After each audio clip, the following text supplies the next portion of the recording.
Yes. Hi, my name is Sheryl Peterson, and I'm a friend of Hoku's, and I'm doing an interview with her today to find out who she is and what she does. So my first question is, how would you describe the work that you do?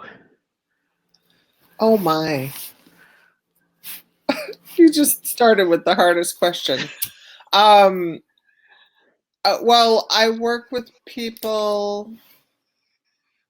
Okay, so I'm gonna back it up. Sorry, I was gonna go to the actual what I do with clients, but what I actually do is I channel, I bring in guided information, and I am an empath. And so what I do is I use those in session with people to support them in moving forward in their lives, and that means a lot of different things depending on where you are. Yeah. So, but it's So really, go ahead. what would a session look like with you? Well, my sessions really Like, look like having a conversation about my client's life. hmm It really is about kind of churning up what you want, what you don't want, and really kind of sussing out their true desires, because so many times, we're really my sessions really move people from who they think they're supposed to be to who they really are, who they actually want to be, yeah, because they're not always the same. And we're not right. always taught to be the true selves that we are. So mostly the session looks like us having a conversation.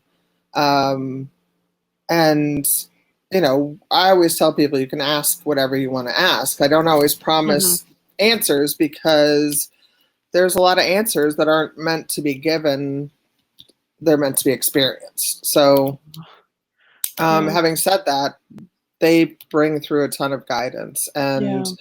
it's really just more about moving into our higher aspects, like our divine self is what my guidance puts it at, as an aspect of yourself, and really moving into kind of functioning from that space. hmm So you're actually tuning into your guidance and channeling as you're doing a session? Yeah, I'm actually what they call a conscious channel. I don't go Yeah. into, some people go into trances or go into different voices or a different person or aspect hmm of themselves. And I don't. I've always channeled kind of conscious channel, hmm but it really is like sometimes it just flows through, like I'm not paying attention because it just flows through so much.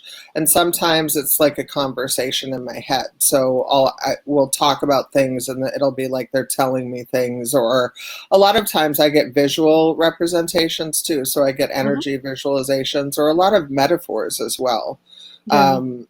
like as a visual representation. But they're pretty good about explaining to a client what perspective we're trying to share.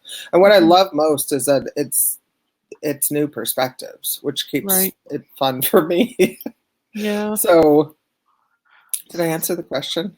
Yeah. Oh, and Yeah. I also do energy work. So part of what happens is that, a lot of times we churn up, okay, what do you want? What do you don't want all in your life? And then it's like, okay, what to do about that? And that's what really happens in the session, because Right. we talk about stuff, but it's like it doesn't make any difference if it doesn't move. So in the energy work, we kind of let go of what there is to let go of, and reorient or direct, or you know like shift a lot of hmm energy. Yeah. So we raise, one of the things I always do with people is raise their vibration. We also reorient them to their true selves. Right. So, there's so many aspects that we work out of. We work out of our brain, we work out of our physicality, we work out of our emotions, we work out of our, why am I forgetting something? Oh, our ego. So it's like what we do is realign all of those and put them in alignment with your true divine self, and hmm fortify that as kind of everything else works under that instead of in some other order. But Right. we're really moving from being kind of humans in the range of all that's been, to divine human in, well, they're saying in the range that all that is, but it's hmm a different thing. because there's a consciousness level that rises as you raise your vibration. And it's, it's a natural or potentially a natural aspect, but you do have to choose it. I mean, well, and I said choose it, and I'm not even sure if that's the accurate word, because it's almost like a maturing. You don't choose to mature, you just kind of do if you're oriented in a way that allows you to do that. And that's what we do. It's like orient to what's possible now and, Right. get them in that direction and lined up with it. Oh, that's great. So do you have to do that work in person, or can you do it at a distance? No, luckily I could do it at a long distance. And especially, I mean, during the pandemic, I only did phone sessions with people. Mm-hmm. So I actually love it doing phone sessions, because in person, as being an empath, people don't always show up as their true energy. Mm. And so when I'm on the phone with somebody and I'm not looking at them, I don't perceive what I call the false self, kind of the show that gets put on that, like, I have it all together or whatever that is. But it's actually easier for me to pick up energies because I don't have a visual reference or kind of, my own knowing about what something is to get in the Mm-hmm. way, because Mm-hmm. I just keep getting energy, visual representations or knowings in that. And that's not to say I can't do it when I'm in person. It's Mm-hmm. just, it's funny.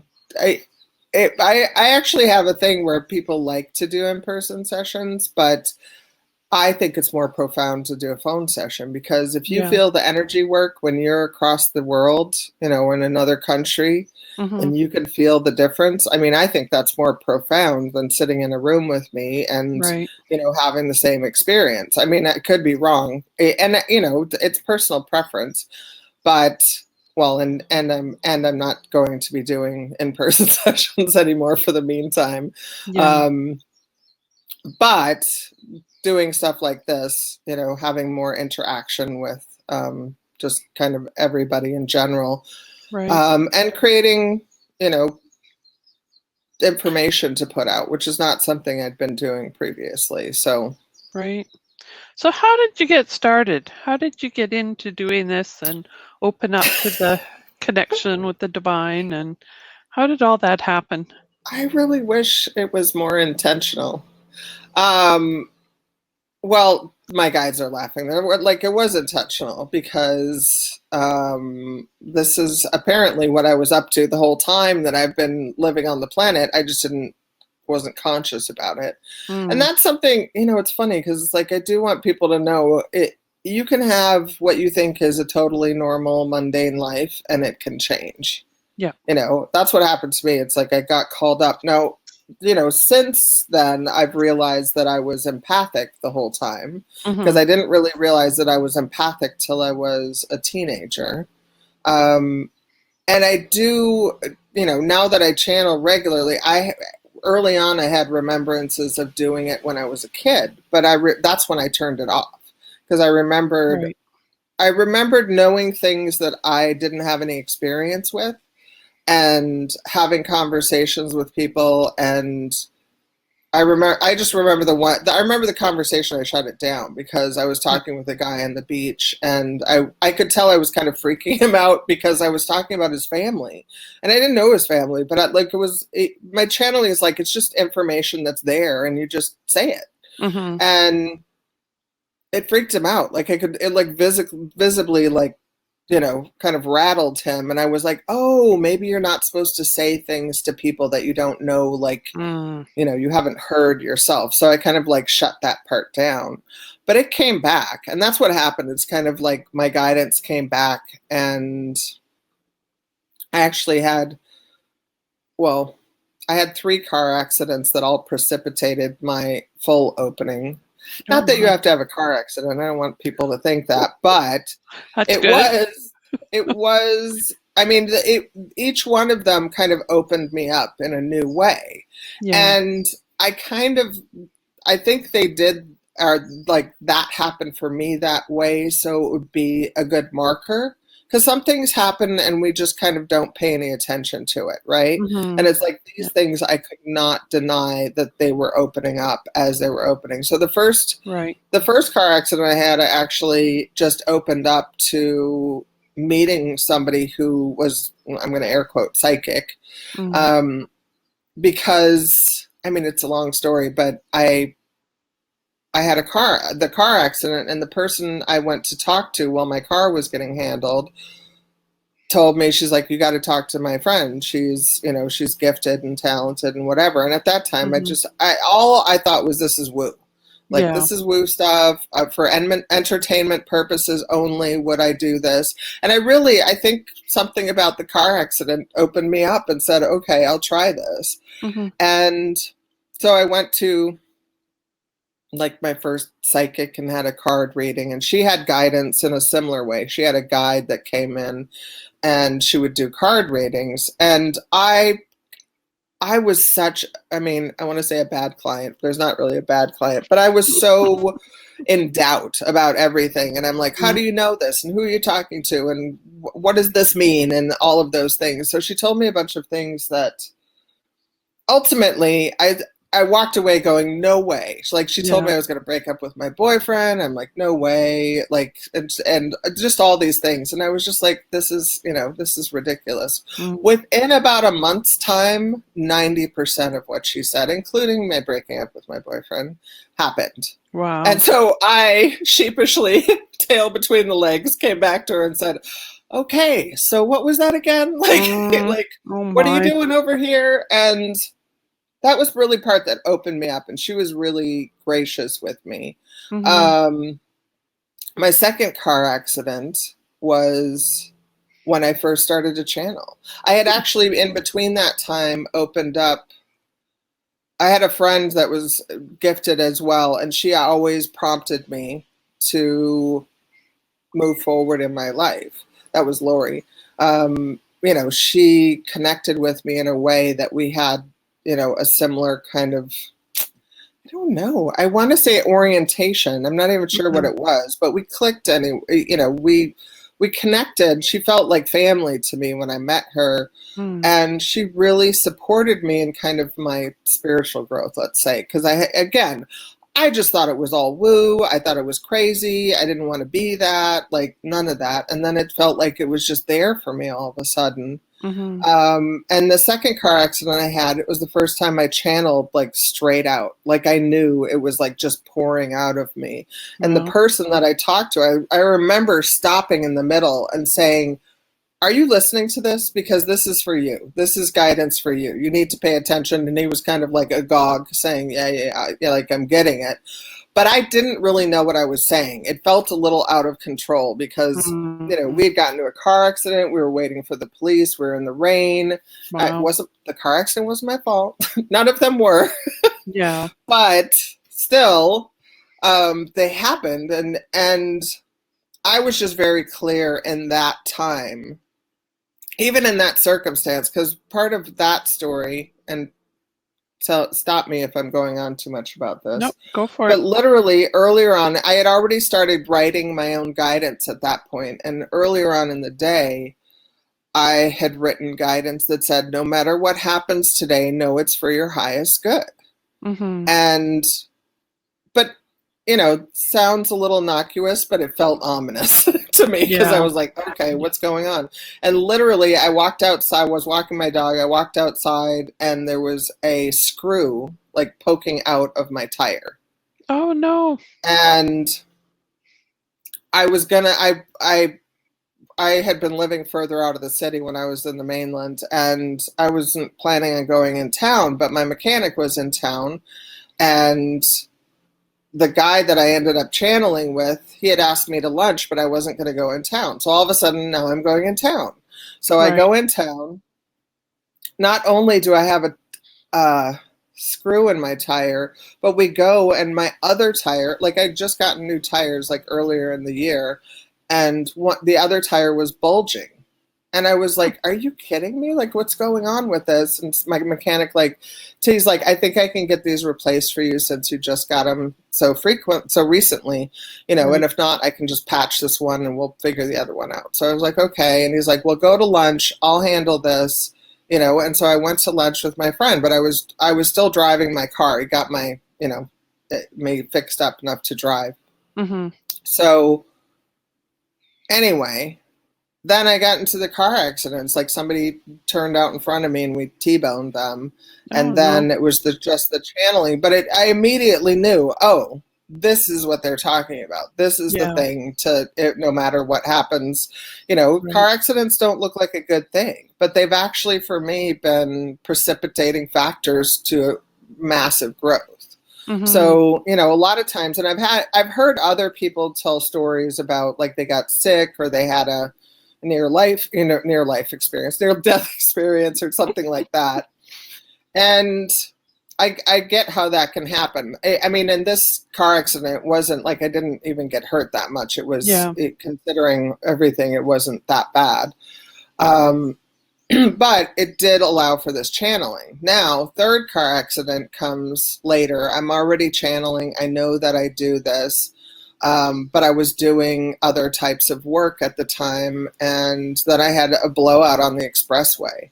Oh, And no. I thought I was going to die because all of a sudden, and I lived on the mainland at the time where you could go a pretty good speed on the expressway. So when I went, all of a sudden, the blowout happened, and I just started swaying in my car, and I was like, "Oh, I no longer have control here."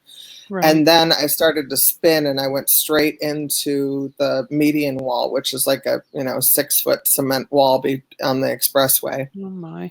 But I literally, as I was headed towards it, in my brain, I'm like, oh, I'm going to die. And I hear, no, you'll be okay. So strangely enough, as this is happening, I hit the wall, bounced off, and was facing oncoming traffic. Now, about 7 cars pulled over because they were sure I was dead. Somebody pulled me out of the car, and I remember the airbag went off, and I was like crying because the stuff that's in it. In shock, of course, because I had just. But it was strange because I hit the wall. I knew I was okay, and all of a sudden I saw the wall coming at me again because I spun around again, and then I was facing traffic. So it was just like a lot happening at one time. But I literally, by the time the paramedics got there, I knew I was okay. I had a bruise from wearing my seatbelt. Mm-hmm.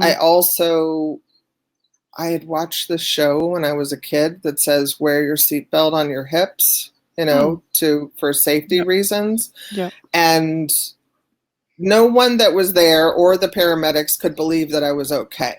And Wow. I literally, I flew to New York 2 days later and stayed there for 2 weeks on a gig that I was working on. So it was traumatic. I totaled my car. Lots of stuff happened, but that was like the last wake up call. That was okay, now it's time to do your work. It wasn't, and I very quickly kind of had to taper out of my old life and not even start learning, because I had already started learning, but really, I mean, I want to say getting trained from my guidance to do the work that I've been doing. Right. And this was like 20 years ago. Yeah. So wow. I know it feels like I forget that I'm as old as I am. So you've been channeling for a long time. I have. Well, and it's, the funny thing is, even at this point of my life, I still realize looking back how much I was there. My observer self watched things that happened, like things that didn't make sense for me that I had to adopt. And now I look back and it's like, oh, that was my higher knowing. Like it just doesn't want to go along with things that are less than what it knows. So, that part, the incongruency of who I am and what I know was apparent, but I didn't know why. I just thought that I must be bad and wrong because I was not like anybody else, nor did I have the perspective of anybody else. So, but I just adapted and did what I Mm-hmm. thought I was supposed to do until I couldn't do that anymore. Yeah. But it is the thing that I said earlier. It's like I went from, doing what I thought I was supposed to do to like all of a sudden being called forth to a path that I had never thought I wanted. I still didn't want it. I think I'm the most resistant person I know about the gifts that I have because I remember one of my kind of friend clients that I had very early on. She was like, I trust you more because you don't want this. Like, there's people who chase it and want to have gifts or want to have Yeah. abilities. And I did not want to do this. I did not want to be a weirdo. And now I'm a professional weirdo. So, it's kind of, I've crossed the bridge, and it was challenging Right. for me personally because I really didn't have the belief system. I mean, I was raised to go to church and all of that, but I saw a lot of hypocrisy in that, so it didn't really call me in. I like the love everybody part, but that didn't seem to be applied as much as I heard it. Mm-hmm. So it was kind of learning a new perspective and learning a way of being, well, that had me be okay. Right. It was, and that was, I mean, I'm still on that journey because I was so, you know, they're like bumped and bruised by the mundane world. But that's just because when you're sensitive, when you're empathic and you experience the world, it's very harsh. Like, Mm-hmm. we're not always nice to each other, and the world doesn't present in great ways all the time. But that's the point. Like, we're not meant to be in that. We're meant to create in the light, create in love, create in the new way. So Yeah. we can have a more expanded experience. And I feel like part of what makes me good at what I do is I've had to do it, you Mm-hmm. know, is Yeah. that I've had to walk myself forward from Yeah. a kind of unconscious, mundane state to a higher conscious, connected state. And to Right. really, it's funny because it's like I think I was way more of a control freak when I was younger, but I think that was because I had so much fear. You have you want only want to control when you have fear, and it's like once I let that go and kind of let my path unfold, it got much easier. Yeah. So tell me, like you've been following your guidance for a long time. What kind of lifestyle has that led you into? And where do you Um. live now? Oh, well, I live in Hawaii. I actually grew up in Hawaii here, so it's not strange that I ended up coming back here. Well, Yeah. it's funny because I have a friend that I actually met on the mainland, but he also lived here, and he's like, Hawaii calls you back. Yeah. It's like when it's time, and it's like, and I felt like that. I felt like when I came back to Hawaii, which actually was initially in 2012, I came back, and that felt Mm. like kind of the spiritual opening up. But it Yeah. really was. I was doing clients on the mainland for, gosh, however many years that was, 10. And a lot of that, some of that time, it wasn't full time. So, Mm-hmm. um, but when I moved back to Hawaii, you know, Maui just became the place that I blossomed because I was finally honest about who I was and what I didn't feel that comfortable on the mainland. I felt very much in the closet about Mm. my, you know, weirdness Yeah. because I lived in a place that was more conservative. It wasn't really, it wasn't like certain cities of like Sedona or even LA that's kind of, more open to places, people being weird. But, and Maui was that for me. Maui, like I can say I Mm-hmm. do energy work and nobody bats an eyelash. So Yeah. that's, Yeah. that's my dog, Lucy. Okay, so I have one more question for you. Is Okay. there anything else you want people to know about you or your life or your work or Oh my goodness.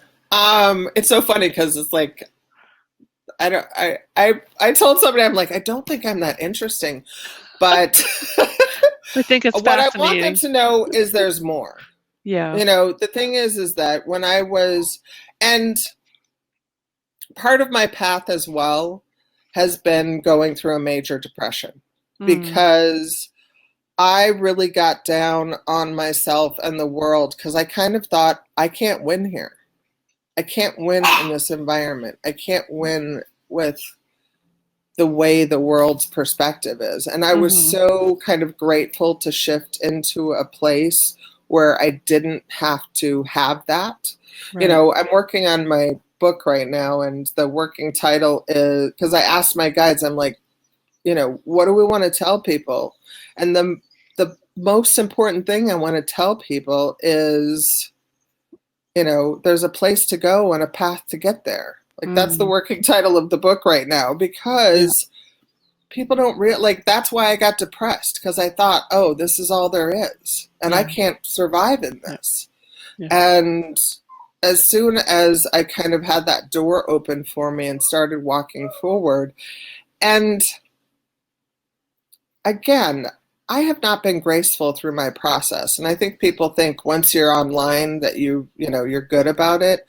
I mean, and I'm still not good about it. There's days when I, you know, my guides call me an unwieldy teenager sometimes, because it's like, I wanna, and yet I don't have the full capacity for everything all the time. And that doesn't mean I don't have capacity, but, you know, I want to have my magic wand and start waving it. And they're like, hold on, you know, like there's more to this than that. So it is about getting myself in alignment with who I really am and honoring myself there. That's the potential. And it's like, you know, instead of being a person that just felt wrong all the time. I really did. And you know, I had abuse when I was younger and all of that. And it's like, I just didn't feel like this was an accommodating planet for me. And what I want people to know, like, ultimately, is we can start creating that accommodating place for ourselves. And we don't need anybody else's permission to do it. We just need to be in alignment with who we really are. And that's, for me, what I've created. I mean, I live in Hawaii. I have a really quiet life. I've had my own business for a long time, and I've been that person, and mostly because I have a hard time fitting in with regular structure. You know, it's like I have to have flexibility and freedom and a little bit of, you know, having it be the way that feels best to me, as opposed to the way that structure dictates. So having said all that, you can still be who you are in the context of the world. It's just a matter of getting to yourself first and then aligning with the world. Because we do the opposite. Like, we try to adapt to the world instead of, you know, aligning with the parts that we actually want to be connected with. Yeah. Did that answer the question? It sure did. Not sure if I did. Well, thank you so much. Maybe we'll wrap up for now. Okay. And it's good to get to know you. Thank you so much. All right. Bye-bye. Thank you. Bye-bye.